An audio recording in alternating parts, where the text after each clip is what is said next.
V domu starejših občanov Krško imajo 75 obodedih stanovalcev, to je 16 več kot v ponedeljek in 26 obodedih zaposlenih.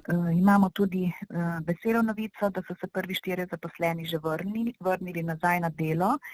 In tudi pri stanovalcih je pri prvih stanovalcih že 13. dan od začetka bolezni in nekateri se počutijo že res bistveno bolje.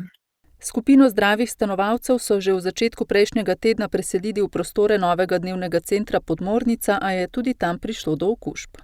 Žal se nam je zgodilo to, česar smo se najbolj bali. Kot vemo, je v lokalni skupnosti zelo veliko okuženih občanov, tudi takšnih, ki ne vedo, da so bolani. Tako se je tudi v Podmornico vrnila naša sodelavka, ki je imela negativen test po daljši odsotnosti.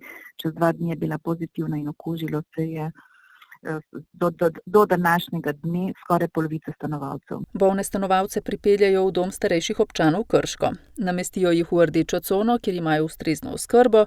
Dnevno je prisotna tudi zdravnica. Žal je nekaj stanovalcev v bolnišnici.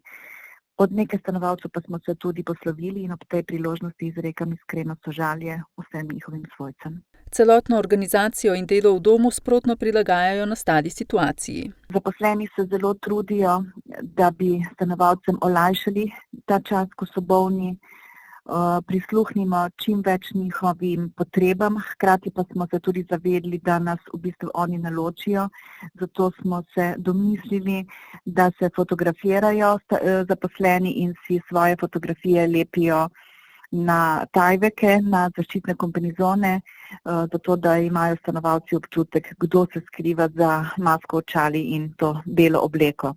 Imamo tudi eno dodatno prostovoljko, tako da je tudi možnost klicanja preko videoklica zdaj večja, ker zaposleni so zelo obremenjeni z nujnim delom, ki ga imajo. Imajo tudi nekaj kadrovskih okrepitev. Imeli pa smo nekaj sreče, pridobili smo kar nekaj študentov k sodelovanju, nekateri med njimi imajo tudi že izkušnje z delom v rdeči coni.